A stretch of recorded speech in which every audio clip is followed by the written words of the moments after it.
The courtroom was packed in an unusual way that Tuesday morning. There was an energy and tension thicker than anything the cameras had captured in years. The producers whispered to each other, the audience leaned forward, and even Bird looked unsettled. Everyone sensed it, even if they didn't know why. Judge Judy entered with her usual sharp stride, robe flowing behind her like a storm cloud. But today, her eyes were different, focused, cold, determined. She didn't glance at the cameras, didn't nod at the audience, didn't offer her usual half smirk. No, today she looked like someone who had carried a secret for far too long, and she was about to reveal it, but the tension truly thickened when the defendant walked through the courtroom.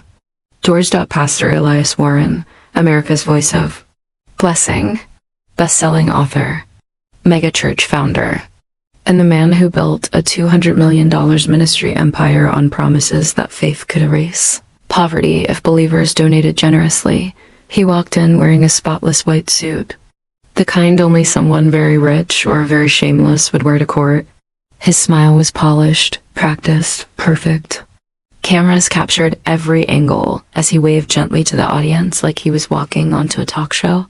Not into a courtroom, but Judge Judy didn't look impressed, in fact. She didn't move at all, because she already knew what Elias didn't. She had evidence that could destroy him, but before any of that unfolded, there was someone else in the courtroom. A woman who sat quietly in the front row, her hands shaking as she clutched a faded photograph. Her name was Helen Carter, 76 years old, a retired school teacher, a widow of 10 years, and the woman who had brought this case forward. She didn't look angry. She didn't look vengeful. She looked tired, like a person who had run out of places to be brave. As Elias adjusted his tie and flashed another charming smile, he didn't even look at Helen. He didn't recognize her face. He didn't remember her story, but she remembered him. She remembered the night she had sat alone in her living room, grieving the husband she spent 52 years with, and turning on Elias Warren's broadcast. She remembered him saying through the TV screen, "If you sow in your sorrow, God will return joy 100-fold. Pain is a sign your harvest is near." She remembered believing him so much that she sold her late husband's truck and emptied the savings account they had built together for emergency expenses, believing him so much that she mailed every penny, $62,000, to his blessing fund, believing him so much. She never expected what came next, but Judge Judy knew, and she wasn't going to let it slide. The moment everyone settled, the sharp crack of Judy's voice sliced through the silence. "Mr. Warren, sit down. We're starting with the truth today. No greeting. No warm-up questions. Just a verbal dagger straight to the heart." Elias blinked, thrown off, but quickly recovered his smile. "Yes, Your Honor, truth is the foundation of my ministry." Judy didn't even let him finish smiling. "We'll see about that." Bird announced the case. Carter versus Warren. Claimant seeks return of $62,000 in fraudulent donations and damages for emotional distress. Elias subtly shifted in his chair. Fraudulent. He didn't like that word spoken out loud. Not with cameras recording. Judge Judy leaned forward, fingers steepled. "Mrs. Carter," she began gently, "please tell me why we are here." Helen lifted the worn photograph, her and her husband on their last anniversary, and her lip trembled. "Gave Pastor Warren money because he said God would multiply it. I didn't want to be rich. Her voice cracked. "I just wanted to keep my home. Property taxes went up. My pension wasn't enough. And I was scared." I believed him. I truly believed him. The audience fell completely silent. Elias watched with what appeared to be sympathy, but Judge Judy saw through him instantly. "Did anyone from Pastor Warren's ministry speak to you after you donated?" Judy asked. Helen nodded. "Yes, they sent handwritten letters." She pulled out a stack of glossy envelopes. "They kept telling me that bigger blessings required bigger faith and bigger giving." Judy's jaw tightened. She turned slowly toward Elias. Double quotes, "Mr. Warren, would you like to explain why your staff encouraged a widowed, fixed-income retiree to give away her entire savings?" Elias' smile returned like a mask dropping into place. Your Honor, we never force anyone to give. We simply teach biblical principles of sowing and reaping. Judy snapped. You teach manipulation. Let's call it what it is. Elias stiffened. The audience gasped, and then Judge Judy did something no one expected. She lifted a black envelope. Thick, heavy, sealed. Mr. Warren, she said slowly. I have a recording here. One your former staff member provided me. Do you know what's on it? Color drained from Elias' face. Judy continued. Before we play it, I'm going to ask you one question. And your answer, just like your ministry, better be honest. She leaned forward, eyes locked on him like a predator. Why does every miracle you preach require money? Silence, long, heavy, uncomfortable. And it was only the beginning. Asterisk. The courtroom was still buzzing from the moment Judge Judy questioned Daniel Gray about the missing donations. But when Judy raised her hand to silence the whispers, the room felt quiet, like someone had pressed mute on life itself. Daniel tried to hide his shaking hands beneath the desk, but Judy noticed everything. Always had. Always would. She leaned back in her chair, observing him the way a seasoned detective examines a suspect who's pretending to breathe normally. Mr. Gray, she said, voice low but razor sharp, before we move forward, I want you to take a good look at something. Judy gestured to Bird, who reached under the bench and pulled out a sealed manila envelope, thick, heavy, the edges slightly creased, like it had been handled with anger or fear. Daniel's eyes widened. He recognized it, and that recognition was all Judy needed, but she didn't reveal that yet. Instead, she tapped her pen against her legal pad, each tap sounding like a countdown. Do you know what this is, Mr. Gray? She asked. Daniel cleared his throat. No, Your Honor. Judy smirked. There it was, the lie she had been waiting for. You're sure? She pressed, yes. Judy exchanged a brief glance with Bird. It lasted less than a second, but everyone felt the atmosphere shift. Something big was coming, something painful, something true. Asterisk, all eyes turned to the plaintiff, Mrs. Eleanor Jacobs, a soft-spoken widow in her late 60s. She clutched a smaller envelope in her hands, her fingers trembling. Mrs. Jacobs, Judy said gently, please tell the court how long you've been a member of Mr. Gray's ministry. Eleanor inhaled shakily. Her voice cracked as she started speaking. 20 years, Your Honor. My husband and I joined when the church was still small. We believed in it. In him. Daniel stiffened. Eleanor continued, each word heavier than the last. 2 months before my husband passed, he made a donation. A large one. He believed the church would use it to help families. But instead, she swallowed hard. Instead, it disappeared. A gasp rippled through the room. Judy nodded slowly. Go on. He wrote a letter, she whispered, lifting the envelope in her hand. A letter addressed to Mr. Gray, begging him to use the money for charity, not for profit. Daniel's jaw clenched. Judy's eyes sharpened like lenses adjusting into focus. Mrs. Jacobs, she asked, did Mr. Gray ever respond to that letter? No, her voice shook. But someone did. Silence. Absolute silence. Everyone leaned forward, breath held. Judy tilted her head. Who? Eleanor hesitated. Tears filled her eyes. His assistant, she said finally. She mailed me this. She set her envelope on the desk. Bird picked it up and handed it to Judy. The judge opened it carefully. Inside was a single photocopy. Photocopy of a bank transfer, a transfer straight into Daniel Gray's personal account. The courtroom froze. Daniel's face turned pale. Judy tapped the paper with her pen. When were you planning to explain this? Daniel's lips parted, but no sound came out. He had no explanation. No story to twist. No scripture to hide behind. Not today. Asterisk. Judge Judy finally opened the thick envelope on the bench. She slid out a small stack of printed emails, maybe a dozen, maybe 100. It didn't matter, because the first one was enough. The email header read, from Daniel Gray, official to finance stepped into subject. Urgent transfer. Judy read the first line aloud. Move the donation into my private fund before the old woman asks questions. A collective inhale shook the room. Daniel shut his eyes. For the first time, he looked human, not polished, not rehearsed. Just caught, asterisk, but Judy wasn't done, Mr. Gray, she said. You stood in this courtroom and preached loyalty, faith, and trust. You looked this widow in the eye and denied everything. She lifted the email, and yet, this speaks louder than your sermons. Eleanor covered her face, crying softly. Daniel whispered, that email. It's taken out of context. Judy raised her eyebrow. Oh? Then by all means, give me the context. Daniel opened his mouth, closed it, opened it again. Nothing. The courtroom watched him suffocate under his own silence.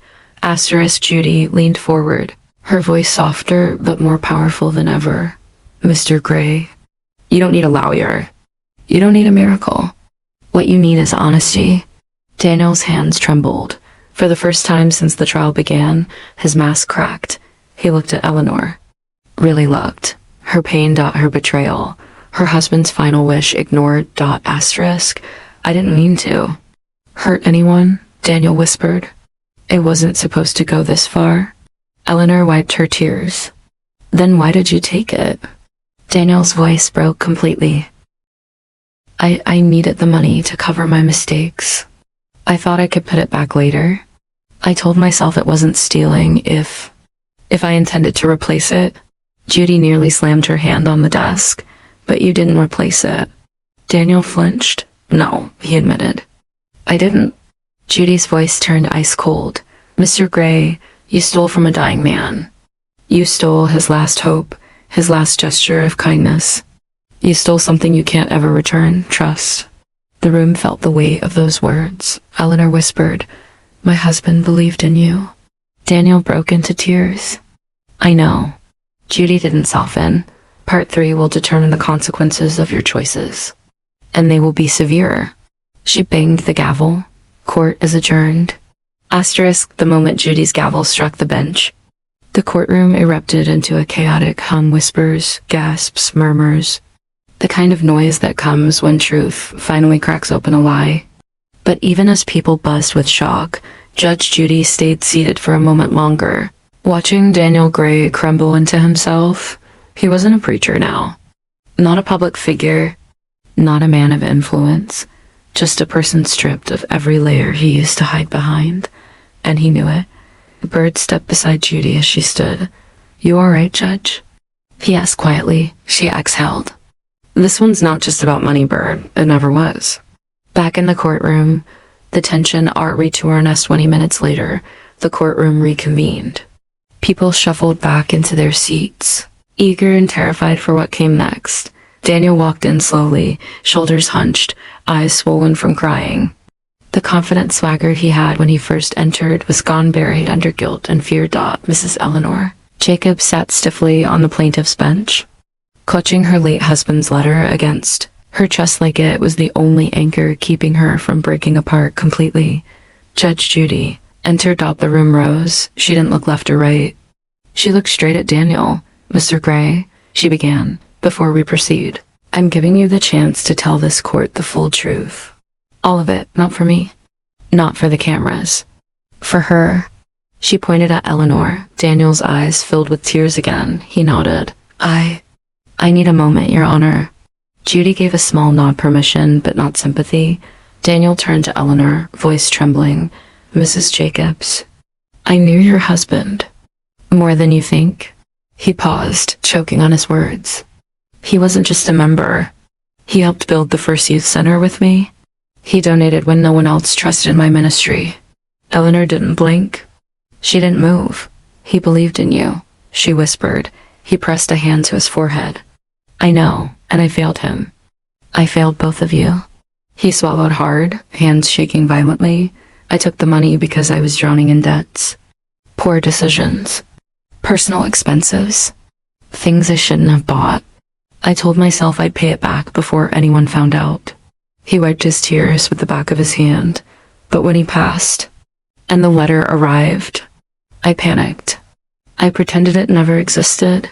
I told my assistant to hide the paper trail. Gasps filled the room. Judy sat still as stone. So you admit, she said, that you knowingly took a dying man's donation and used it for yourself? Daniel nodded, shame visible in every line of his face. Yes. The word cut through the courtroom like a blade. Eleanor lowered her head, clutching the letter like it was her husband's hand. My husband trusted you, she said, voice trembling but steady. He trusted you more than you'll ever know. Daniel's eyes softened with painful honesty. I loved your husband, he said, but I loved my comfort more. And that's the truth. Eleanor looked up sharply, eyes wet but fierce. My husband didn't donate to a church, she whispered. He donated to humanity. He believed people deserved help. Not fancy cars. Not private trips. Not ego. Daniel squeezed his eyes shut. Please. I can fix this. Judy snapped her head toward him. No, she said. You can apologize. You can regret it. But you cannot fix everything. Eleanor let out a shaky breath, tears slipping down her cheeks. Judy leaned forward. Double quotes, Mrs. Jacobs, she said softly. What do you want from this court today? Eleanor didn't hesitate. Justice, she whispered. For my husband? A ripple filled the air. Fear, grief. The raw weight of truth. Judy nodded slowly. That is what you'll get.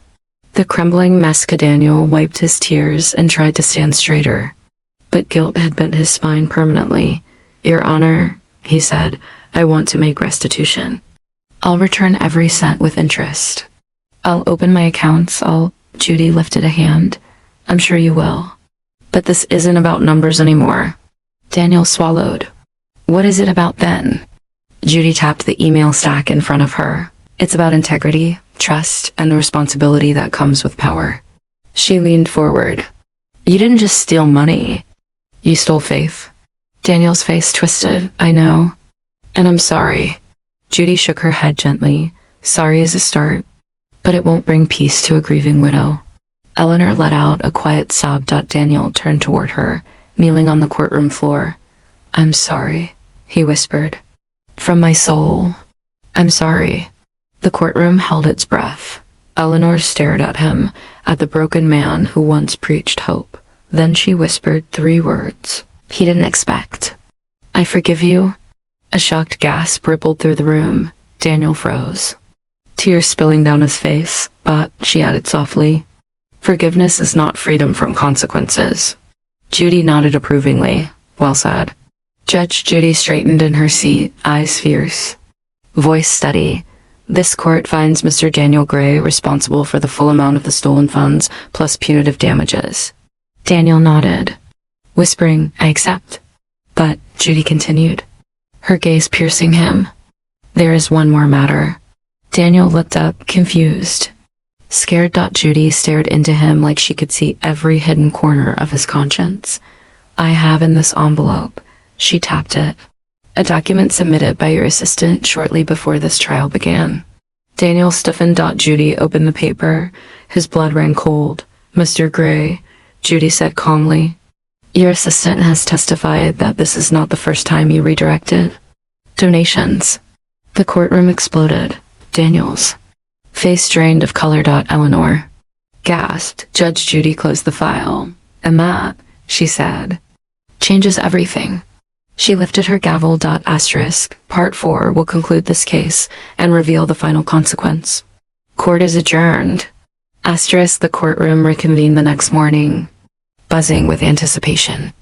News crews had flocked to the courthouse, whispering about the widow, the stolen donations, and the powerful televangelist now sitting in front of Judge Judy like a man stripped bare. Every seat was full, every camera trained, every eye fixed on the unfolding drama. Daniel Gray walked in first. His polished white suit seemed like a costume now too bright, too false. He had no rehearsed smile, no practiced charisma, no shield. For the first time, he was vulnerable, completely exposed. Eleanor Jacobs, the widow, entered next. Her eyes were red from crying, but her chin was raised. She had come here not just for her money, but for justice. She had come for truth.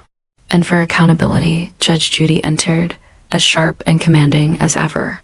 The air thickened instantly. She carried no sympathy for the powerful or the wealthy today. Only the weight of truth. The confrontation begins. Judge Judy tapped the gavel lightly. Mr. Gray, she said, we've heard the evidence. We've heard the testimony. And we've seen the documents, your emails, your personal accounts, and the confession that came out of your own mouth. Daniel swallowed hard. Yes, Your Honor. Do you understand the gravity of what you've done? She asked. Daniel's voice trembled. Yes, Your Honor, I do. Judy leaned forward. You stole from the vulnerable? From widows? From people who believed in your words, your promises, and your ministry? You took money that was never yours to take. Daniel lowered his head, tears forming again. I know, Your Honor. I can't undo it, but I want to make it right. Judy's eyes didn't soften. You can make restitution with money. You can apologize. But the damage you've done goes far beyond the dollar amount. She turned to Eleanor. Mrs. Jacobs, how has this affected your life? Eleanor's voice quivered. I couldn't pay my bills. I had to sell the house my husband and I lived in for 40 years. I felt betrayed. I felt my faith was taken from me. The courtroom felt the weight of her words. People leaned forward in their seats. Every soul in that room understood the emotional toll of Daniel's actions. Asterisk. Judge Judy opened a thick file she had set on the bench. This, she said, tapping the top, contains financial records from Mr. Gray's ministry over the past 5 years. Documents we obtained with the help of former insiders who couldn't bear to see this continue. The room fell silent. Even the cameraman seemed frozen. She flipped open a document. According to these records, Mr. Gray diverted donations from more than 1,200 donors into personal accounts, vacation properties, and luxury vehicles. The people most affected were widows, retirees, and those living on fixed incomes. Gasps echoed across the room. Judge Judy's gaze locked on Daniel. Do you have anything to say for yourself? Daniel's voice was barely audible. I made terrible choices. I let greed overshadow my duty. I'm so deeply sorry. I was wrong. Judy shook her head. Mr. Gray, words will not be enough this time. You are going to pay. And the system will hold you accountable. Asterisk. Judge Judy banged the gavel. Here's my decision, she spoke deliberately, each word landing like a hammer. Mr. Daniel Gray, you are hereby ordered to, asterisk, return the full amount of $62,000 to Mrs. Jacobs, plus interest to cover the financial hardship she endured. Pay $100,000 in punitive damages for the emotional distress caused by your deliberate actions. Open your ministry's financial records to a full, independent audit conducted by a certified accounting firm. Cooperate fully with federal authorities for possible investigation into fraud and racketeering. The courtroom erupted with murmurs. Daniel's legal team whispered frantically to each other, but it was clear nothing could undo what Judge Judy had just done. Judy's eyes never left Daniel. And let this be a lesson, she continued. Faith is sacred. Trust is sacred. And no man, no matter how famous or powerful, has the right to exploit that for personal gain. Daniel sat frozen, his hands trembling in his lap. For the first time in public, he was completely powerless. Asterisk. Weeks later, the fallout was staggering. Daniel Gray's ministry crumbled. Attendance at his megachurch dropped by 68% in just 6 months. Sponsors pulled out. Television networks canceled his programs. Former insiders came forward with more evidence of financial mismanagement, resulting in federal investigations. Mrs. Jacobs used her settlement to establish the Faith Recovery Fund, helping hundreds of victims reclaim their lost finances and rebuild trust in their faith. The emotional impact was equally profound. For the widows, retirees, and vulnerable families Daniel had exploited, the case became a symbol that justice could prevail, even against powerful, seemingly untouchable figures. Asterisk. Judge Judy's question during the trial simple, direct, and unforgettable echoed long after the cameras stopped rolling. Why does every miracle you preach require money? It silenced Daniel Gray for 45 seconds in court, and those seconds changed everything. The silence wasn't just dramatic, it was the weight of truth crushing lies. Daniel finally admitted it aloud. In front of millions, I did it for myself. I let money become my God. The courtroom sat in stunned silence. Not a soul doubted that this was the moment Daniel's empire had officially ended. Judge Judy looked at Eleanor and then back at Daniel. This is justice, not revenge, not malice, justice, and maybe in time redemption if you truly earn it. The cameras captured every detail. Millions of viewers would later replay the trial, watching the unraveling of a man who once commanded sermons, TV specials, and millions of dollars brought low by truth, accountability, and a widow's courage. Asterisk 2 years later, the story of Daniel Gray became a case study in ethics courses across the country. Eleanor Jacobs became a symbol of resilience and the power of standing up against exploitation. Judge Judy's courtroom became legendary for this single groundbreaking confrontation, inspiring ordinary citizens to demand accountability from leaders. No matter how powerful the simple truth remained, faith should never be a currency for manipulation. And no empire, no matter how massive, is untouchable when confronted with courage, evidence, and the relentless pursuit of justice.